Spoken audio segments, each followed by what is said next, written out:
Happy Sunday. I'm already mentally on a beach, so you guys get to control this entire show. That's why I didn't even do my hair today. I'm like, what's the point?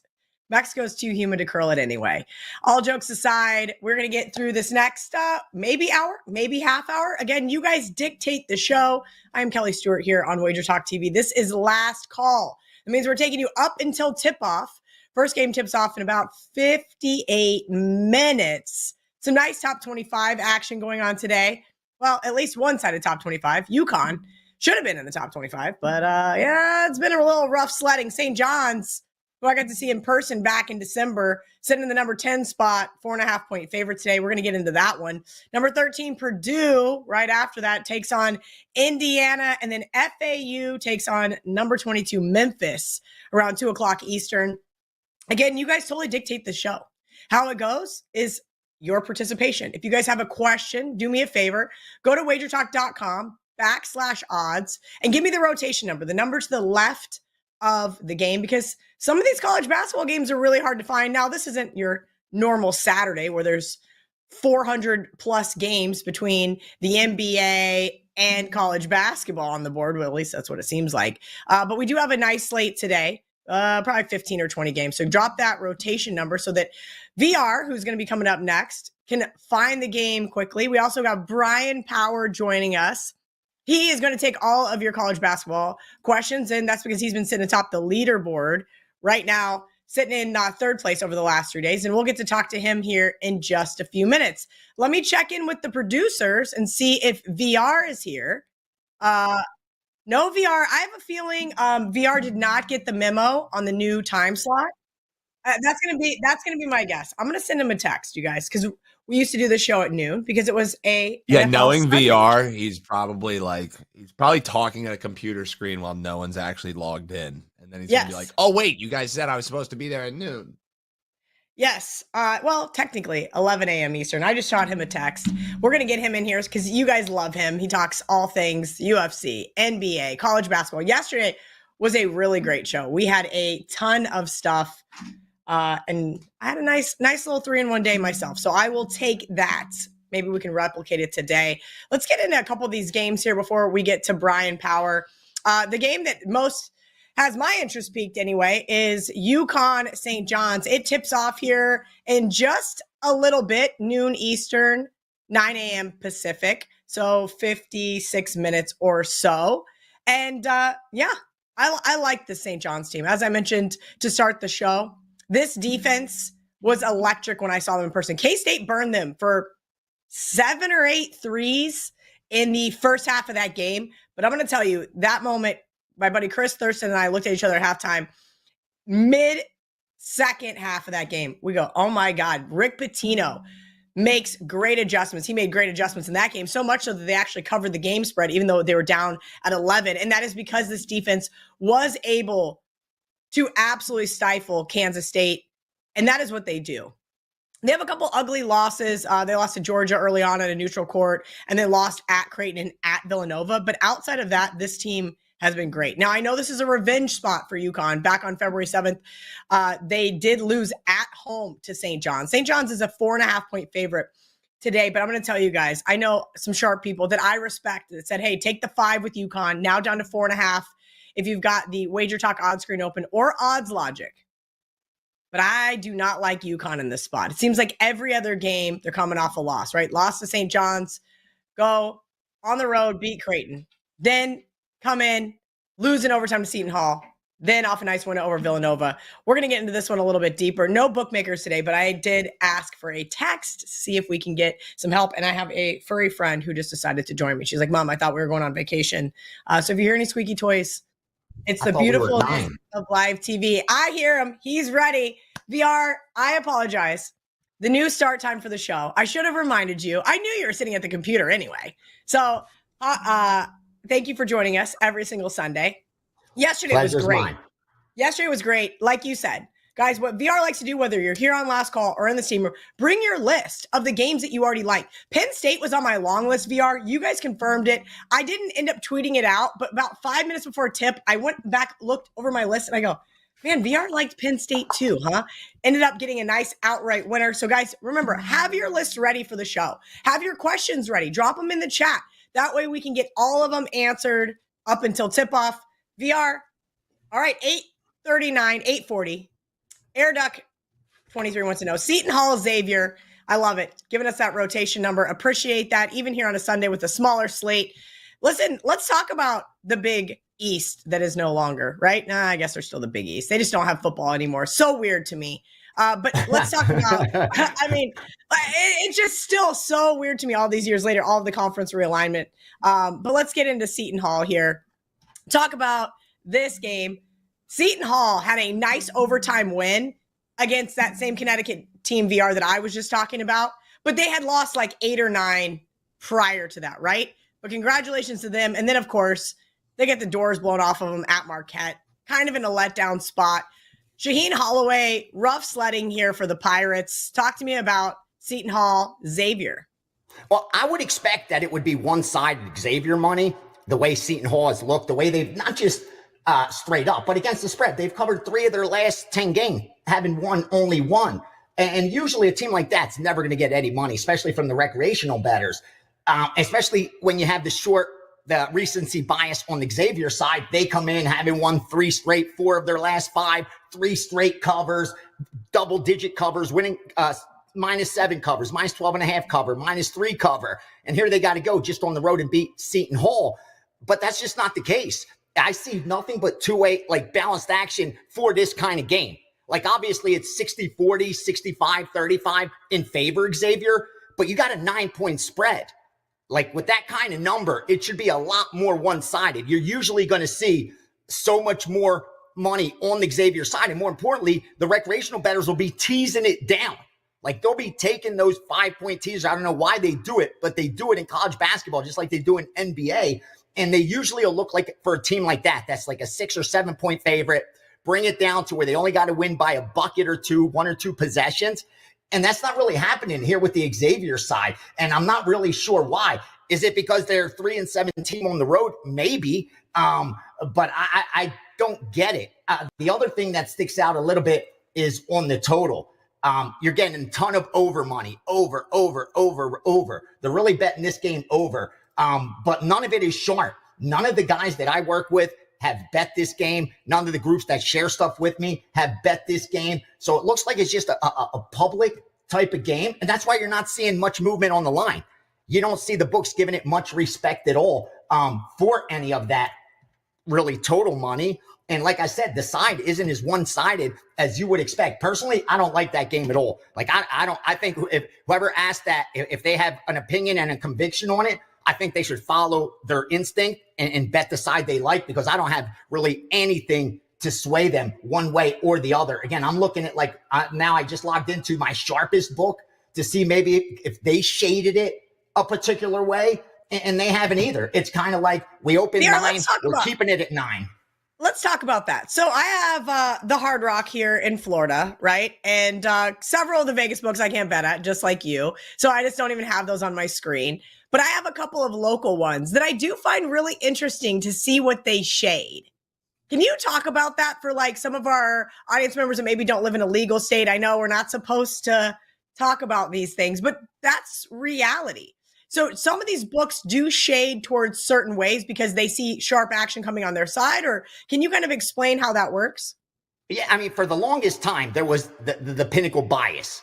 I mean, if you didn't have access to sharp money, if you didn't have access to like real information to confirm whether the reverse line movement is legit or anything like that, a lot of guys that tried to read the market, tried to read line moves, try to figure out to confirm some of their leans, most would just look at the pinnacle number. And if the pinnacle number had, -9 and most local outs or credit outs had -8, you knew that the pinnacle line was the sharper line. Like that line should be 9. It shouldn't be 8. So for whatever reason, either they haven't gotten hit on that favorite at -8, or like you said, it could be in a city where the team that's being playing is the dog or the favorite, whatever the situation is, to where they know they're going to get nothing but that kind of money. Like when I was in Philly booking, I knew I was going to get Eagle money, nothing but Eagle money. So every Sunday, when the line was 6.5, my line was -7.5. If you were sharp enough to come in and take the +7.5, I was good with it because I had more than enough bettors that were going to lay the 7.5. So it didn't matter to me. I would let any sharp bettor come in and take the best of it. Good, you're getting a point better with me. Great, bet it with me because you're going to help eliminate some of my risk. I'm going to have 100x the amount of money on the Eagles at -7.5. So you come in and take Team B at +7.5. Thank God you're helping me a little bit, and I'm getting 11 to 10. So all you did is balance some money out for me, and I get to collect that VIG off the balance.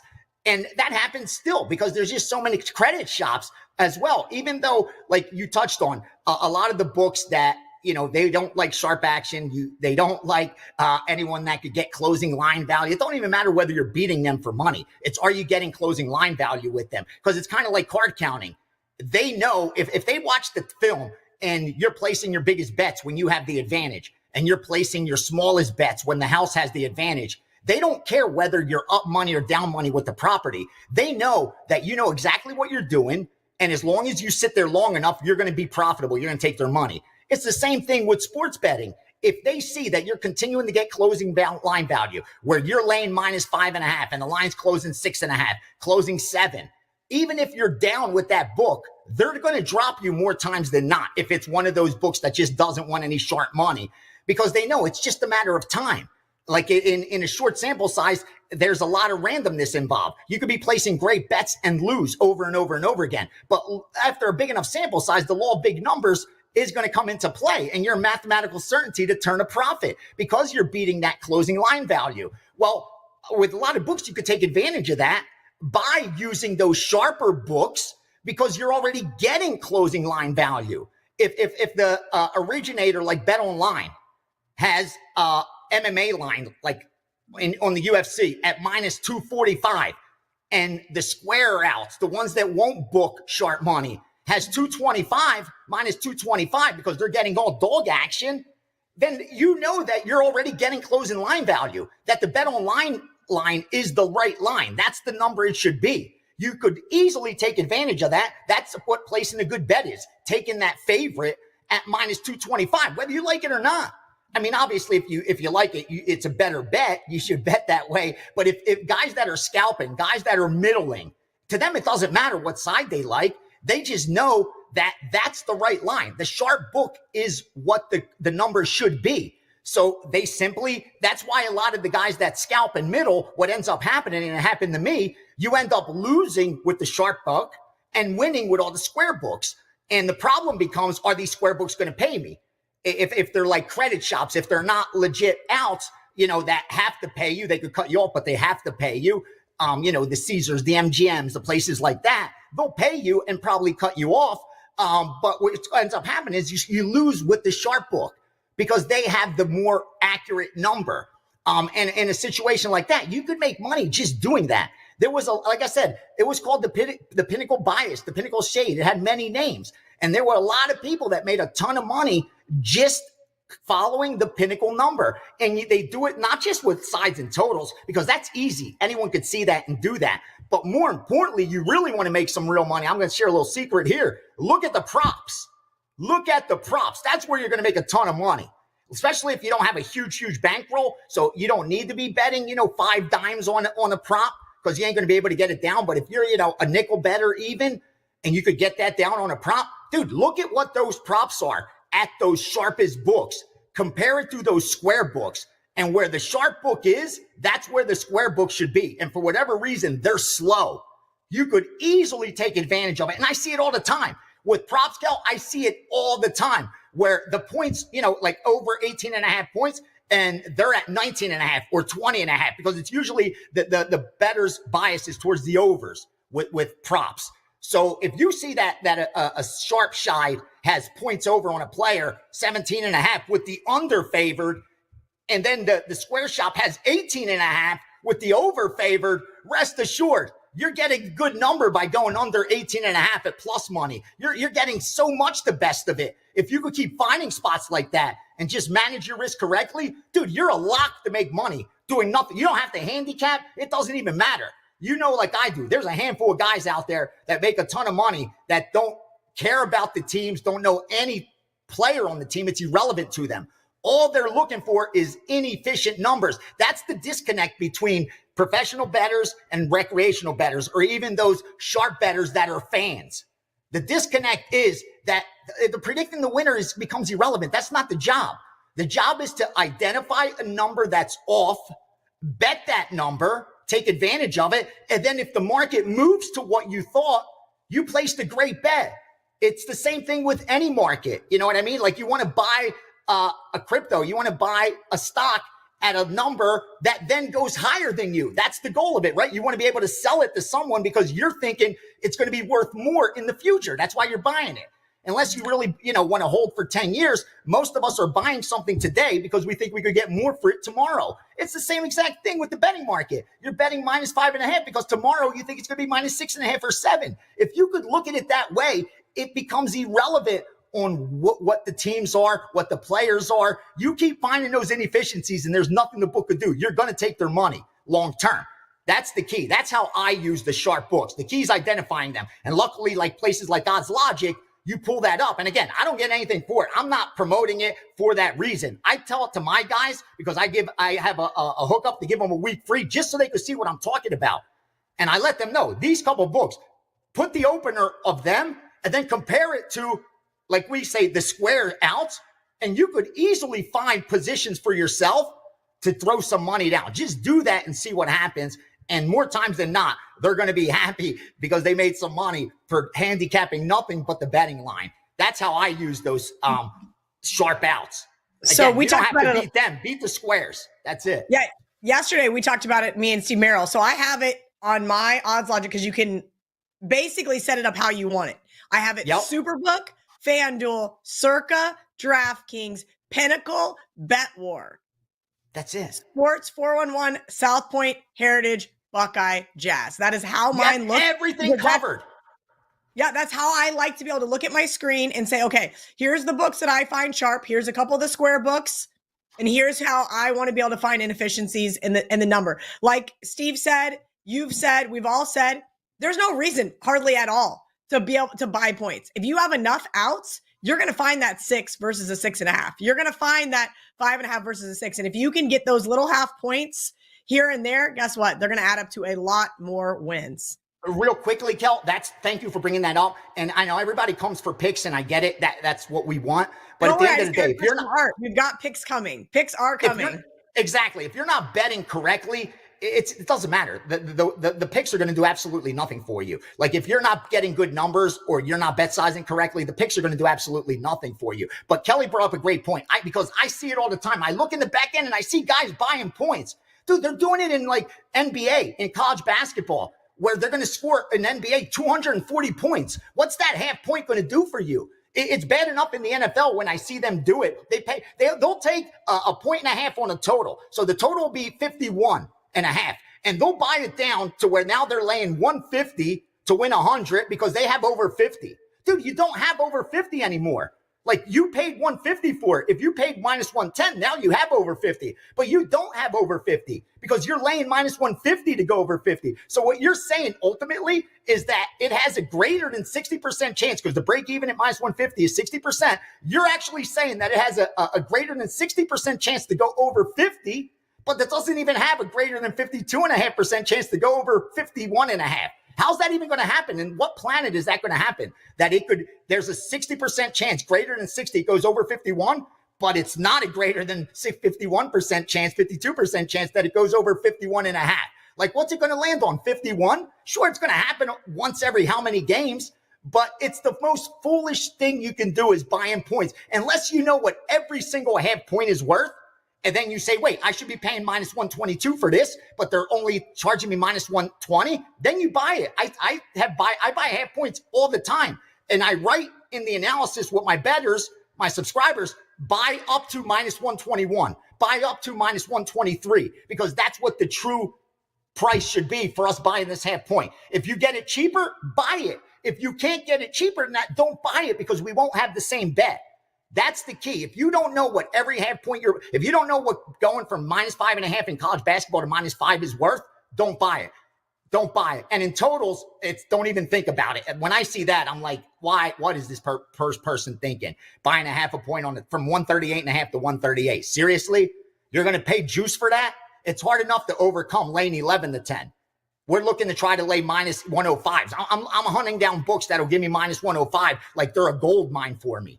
And you're willing to lay minus 115. We can't beat 110 at times. You're going to beat like the guys that have so much experience and have such a network and so many resources have a difficult enough time beating 110, minus 110. I can promise you this, the books that just like they did in blackjack, where now blackjack pays 6 to 5 in so many casinos, and you can't beat that game no matter, even if you're a card counter. That's why they did it. It's like sports betting. If they went to 6 to 5, where we have to lay 120 to win 100, 90% of every betting syndicate would be wiped out. They wouldn't be betting sides and totals anymore. They would be looking to middle and scalp. I promise you that. No one would be able to beat minus 120. So why are you trying to do it? Again, not to go long because I know they want picks, but you need to do that. Learn that. Don't ever buy points unless you know exactly the price you should be paying. Sorry, Kel. You just brought up a great point. This is all part of what I just did a segment in November with John Hoagland, one of our social media managers at WagerTalk. And he was like, hey, I want to talk about some of these different things.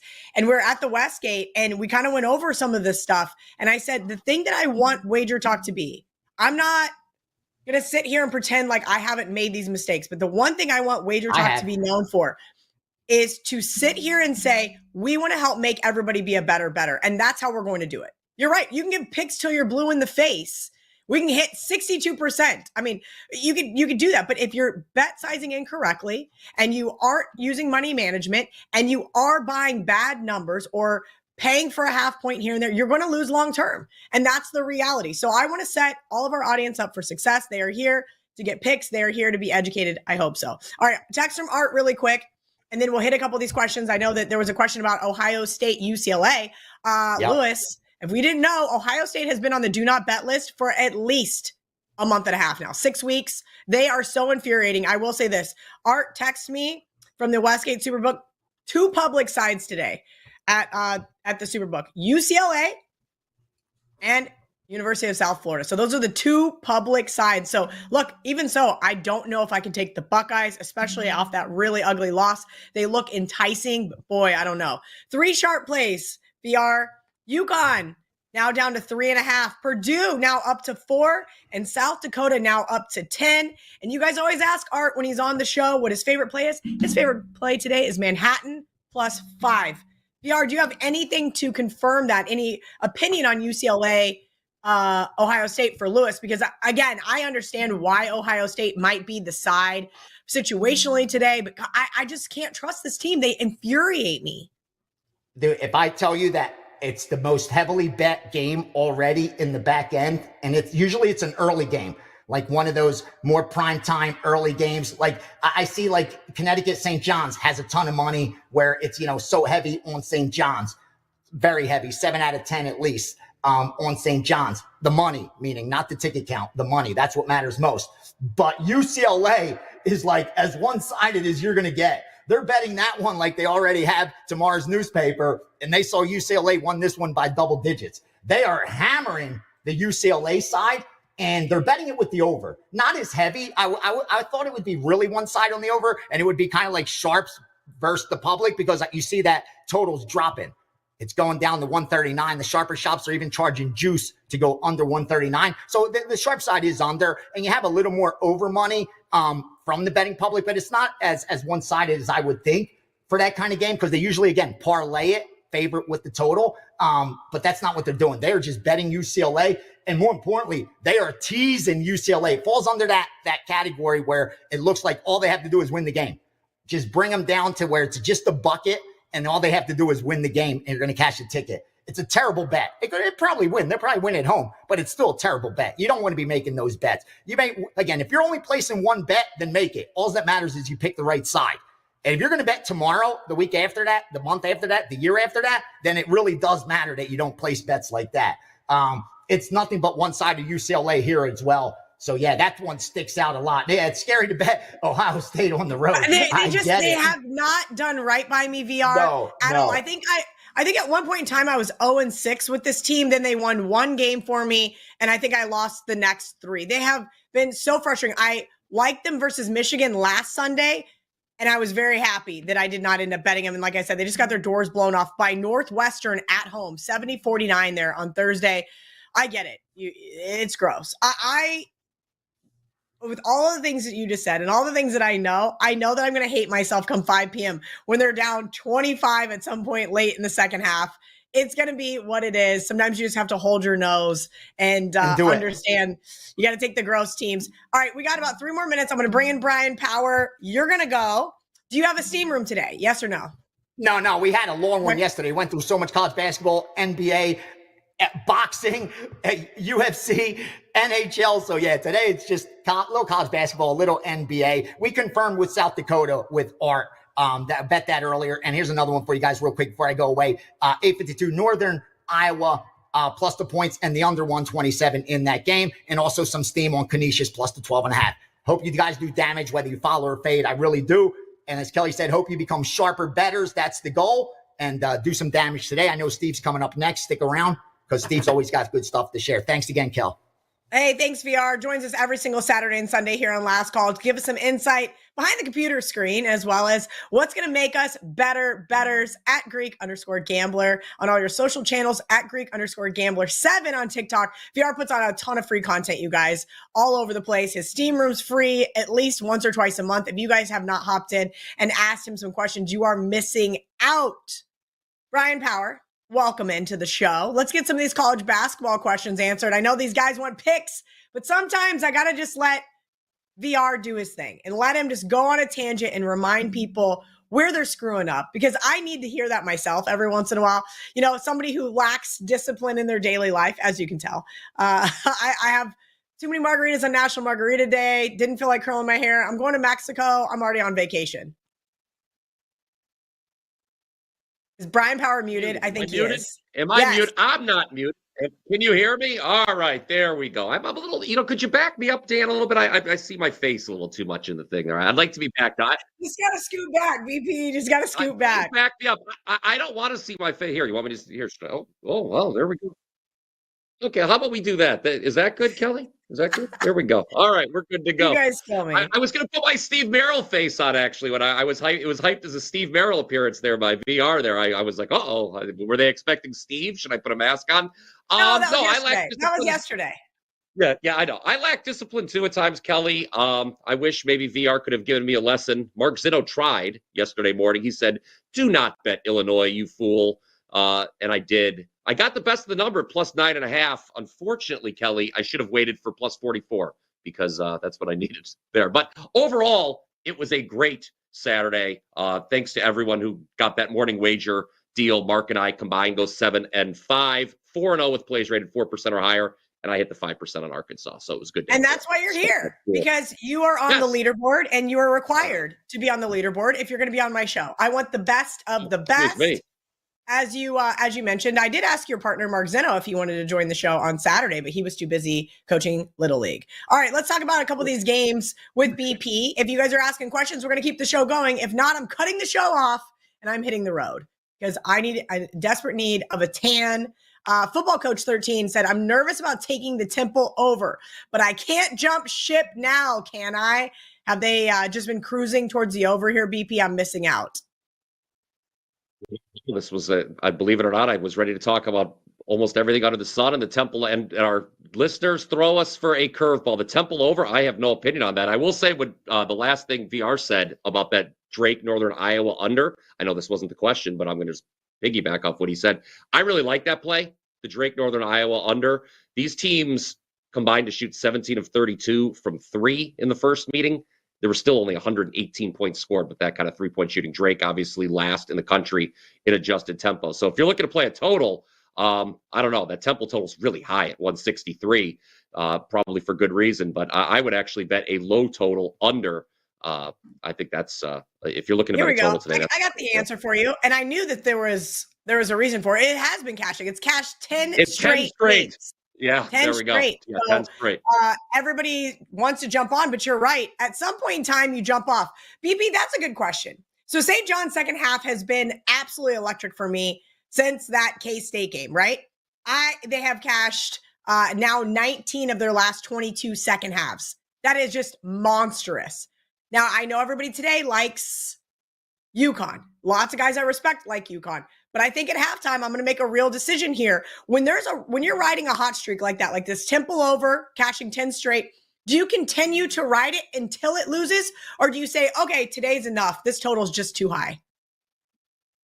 Kelly, I always like to jump on the tracks and get in front of that trade. No, I have this weird disease in my brain where I'm like, no, this same thing can't keep happening. Now that I have the Temple profile over, I will warn you of these 10 straight overs. All the over-unders were lower than this current number. The only one that was close was a game against FAU, once closed 162.5, and that was an 83-81 final. So me being me, I would be scared to bet that over, to be honest with you. As far as the St. John's Yukon game, which you mentioned, Kelly, I looked at that. I don't have a very strong opinion. I lean towards Yukon. You look at the first meeting, and it's funny you brought up the St. John's is totally different from last year. Last year, they had great first halves and lousy second halves. This year, it's been the exact opposite, like you laid out. And the first Yukon game was true to form, right? They were down double digits early. They come back and win the game. If you like Yukon, you're going to hang your hat on the fact that you were up double digits. You won the rebounding battle in that first game. But here's the scary thing about betting Yukon. One, they're not as good as they've been, obviously, the last two seasons. And two, St. John's was still able to come from behind and beat you despite going 4 from 19 from 3 in that game. I know St. John's is not a good three-point shooting team at all. So, if you're Yukon, you're probably saying, hey, we can win the rebounding battle again. St. John's is probably not going to shoot well from 3 regardless. But that kind of kept me off. I looked at it, and I could make a case for either side in that game. Lean towards Yukon because just naturally I lean towards underdogs when in doubt. But, yeah, St. John's second half, it's an interesting situation. I would concur. If they're down again at half, I would probably look to bet them live. Yeah, BP, I'm a dog better as well. And it's been an interesting year because I've been betting a ton of favorites. For the most part, I had a couple dogs yesterday. I had Arkansas, small dog, BYU, small dog. West Virginia got their doors blown off in the second half after only being down a few at halftime. But seems like Houston, who have been great in the first half. Kansas State, here's a good one. Robert Whitcomb wants to know, K-State is laying a little pretty penny here, guys. Makes me nervous as a K-State fan. I'll say this. That road trip to Utah, i.e. playing BYU and Utah, just really kind of derailed things. K-State was rocking and rolling, if you guys remember, had lost 6 straight. Drew Scott, that's what I call him because he has 2 first names, comes into the K-State locker room after the Baylor game, as you remember, to say hi to some former Baylor coaches, and he tells K-State, hey, your season isn't over, and all of a sudden they rattle off 6 straight. Nice wins over Kansas, Iowa State, Arizona. Now, again, I thought they needed to go 1-1 there in Utah to be able to keep their March Madness hopes alive, but if they can win their last 5 and make a run here in the Big 12 tournament, BP, kind of like the Cats' chances to sneak in maybe the first. Right now they're sitting on the first 4 out, it looks like. But your thoughts today on Arizona State? K-State already beat them back in Tempe back on February 4th. I know it's hard to beat a team twice. 6.5 seems a little steep, though. Does. That was that run, obviously, where K-State completely turned their season around, Kelly. They win the 6 in a row, as you know. K-State is such an interesting team because you look at that 6-game stretch, they look as good as anybody in the country, quite frankly. I don't think that's hyperbole, but as you know quite well, there were a lot of new pieces in the early part of the season, did not mesh well initially. They were a team I was riding. We talked about that earlier. Do you keep riding it or do you look to fade? Kansas State was a team I did back once or twice during that 6-game win streak. You mentioned the poor road trip out in Utah. Both Kansas teams struggle out in Utah, as a matter of fact, in the Big 12. I would look to the over in this game. I think Kansas State's going to be able to put up some points. That's what they did in the first game. They had a lot of fast break points in that game. Arizona State, they struggle to defend. They turn the ball over a lot, which is going to only give Kansas State some extra opportunities. I concur that the 6.5 is too much for me to lay. So if you really want to drill down, what about Kansas State team total over? It's high. I think it's 76.5, but I think they could get there against this Arizona State defense. And yeah, if they cover, going to happen. that's probably what's going to happen.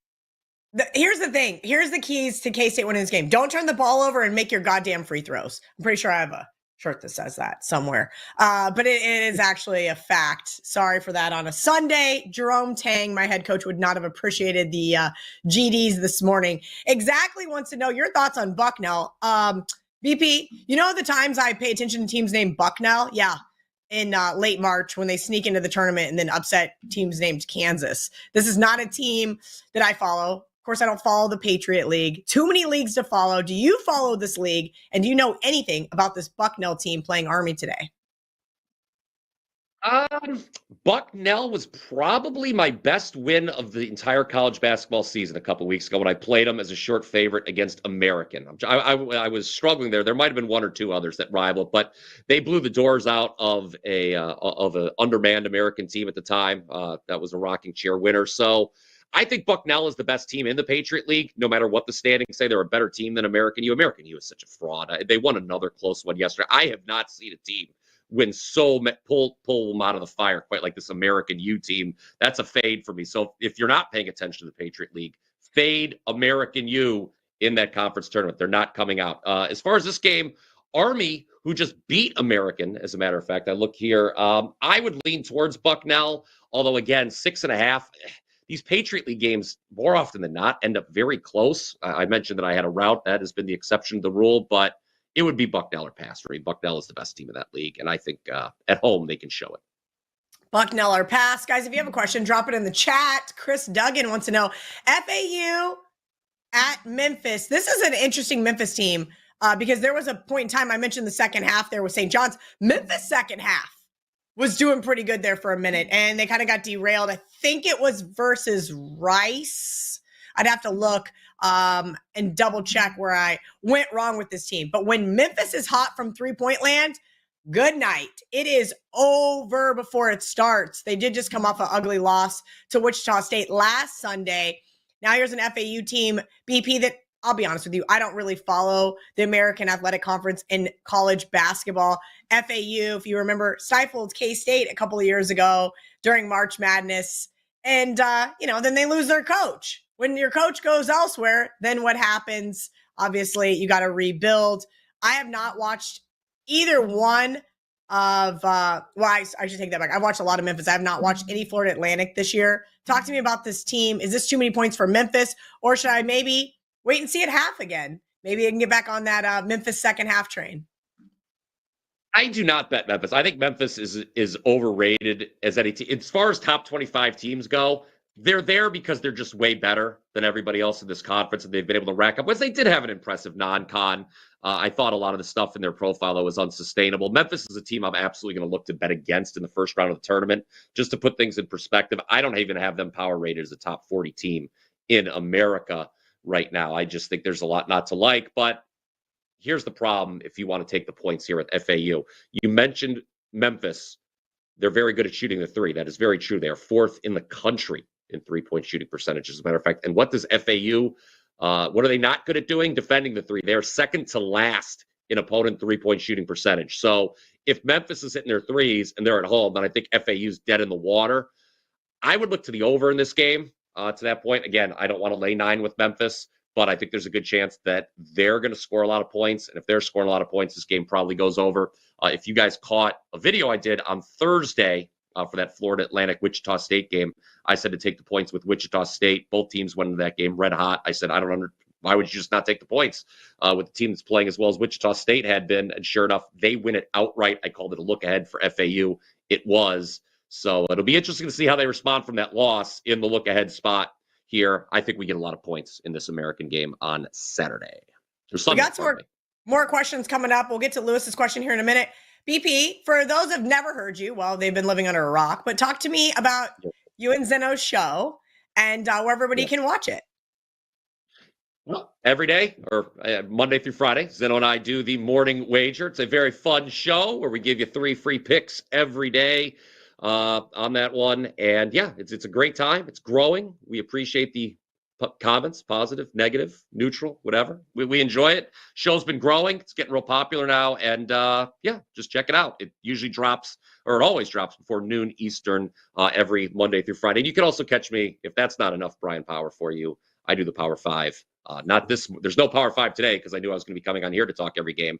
But Monday through Saturday, we do the Power 5 as well. So yes, it is not hard to find me here on the WagerTalk YouTube channel. Please click subscribe. Yes, please give us some likes. Like Brian said, if you hate us, tell us in the comments. You love us, tell us in the comments. We love comments. We need likes. That's kind of how this works, guys. We're here for you. Lewis wants to know, Brian, rotation number 859, USC. He likes the over 152.5 here. This is where it gets like a little dicey for me, BP, because you mentioned you're a dog guy. And this is the last game on the board, 6:00 Eastern, right? So everybody's going to want to kind of do that late night special, even though it's not that late, right? Up to 3.5 for Rutgers right now. And there's some 52s, by the way, if you're looking, some 52s. If you like the over, probably 4 of them here on the odds logic screen. BP, talk to me about this USC team, because I don't know what to make of them, right? Eric Musselman goes out there. I think a lot of people had high hopes. It's kind of sitting right around 50% on the year. Dropped 2 straight. Rutgers on the other end has just been on this roller coaster ride all season long. I don't know when to trust them. I don't know when to bet on them or when to bet against them. So before I was on, you guys were talking about Ohio State, UCLA, and you referenced Ohio State's on your. I feel I had them against Michigan last Sunday, and I think I'm done with them at this point. Yeah. Ohio State, I've won with them a couple times, but I've lost with them too. But is there a harder conference, Kelly, to figure out this year than the Big Ten? I feel that just when you think you know about a team, they lay an egg if they've been playing well, or they come out of nowhere and play well when they've been sticking. So I don't want to get involved with the side on this game. I do agree. By the way, I like how all of our commenters are using the rotation order. That's very helpful. Yeah, but, we ask. They're so good at following directions. I ask because it's really hard sometimes when you have 150 games. You know, you got to search really quickly. Yeah, you can do Command F on Apple or Control F to search, but like for odds logic, like if I just see the rotation number, boom, right there on the left side, I got it. Versus trying to type in the name, you know. Listen, how people just fall in line when you ask them to do something. I'll say this: USC is going to struggle to defend Dylan Harper and Ace Bailey in this game. That's what I can tell you about USC. I do worry about them defensively. Second straight game, out east. Well, Rutgers, they're off the overtime game against Washington. So I agree with the commenter that over is how I would play this. Again, I think USC is going to struggle to defend Harper and Bailey, and it's just going to naturally lead to more points. USC, I'm not worried about their offense. I do know that. So we should get a lot of points in this game. As BP mentioned, he and Mark Zeno do the morning wager every Monday through Friday. He also does the Power 5, so tons of free content from him. I don't see it on Twitter as much. I wonder if I have him like shadow banned or something. But I usually stay in his ass about making sure to put his videos out.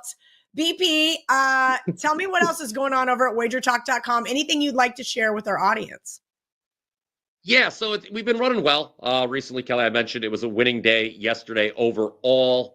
4-3 with the 5% win on Arkansas. 2 of the 3 losses were just smaller plays, 2% plays. So we finished up 8 units for the day, which is pretty good. And then before yesterday, we were on a nice 6-0 run during the week. So that's 10-3, our last 13 plays overall. College hoops has been great, 13-5 overall. Soccer, you never forget about soccer. Kelly. Number 1 the last 10. Yeah, I know. Look, Zeno, once you talk about the morning wager, he got up and left when I broke down a soccer play, which won, by the way, and he bet it. But he got up and left the show when I was breaking down soccer on the morning wager. Good time to go use the bathroom. I don't blame him. He doesn't need the analysis. If he's just going to bet it, just bet it. Yes. Well, the reason I like to talk about soccer is number 1 the last 10 months overall. Number 1 with all soccer totals the last 10 months overall. So we're running well on the pitch. Running well in college basketball. I think I'm going. So while you guys were talking, I did zero in on a game for today. It's going to be a smaller play. No big plays today. Like yesterday, we had a ton of plays yesterday. Just going to be the one today. You can get it right there. WT.buzz/BP. Don't forget about that 7-day special. You get 10 days worth of picks for the price of 7. That's a good deal. So if you want to get on board next week, there you go. WT.buzz/BP. All right. Last call for questions before I hit the beach. TikTok. Brian Power, it's always been a pleasure. You are the best. Good luck on the hardwood today, as well as the pitch. whenever you have another soccer play, you can just text it to me. I'll blindly bet it. And we'll just text back and forth if it wins. Always a good time. Scared if it loses.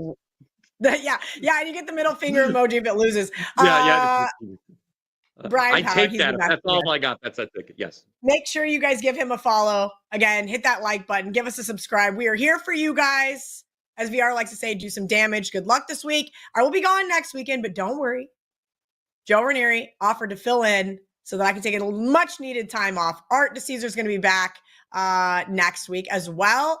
Probably no John Murray, but at least I can get that text from behind the counter. I'll make sure to forward that to whoever's hosting the show on Sunday. Thank you guys again for hanging out with us. We'll see you in 2 weeks.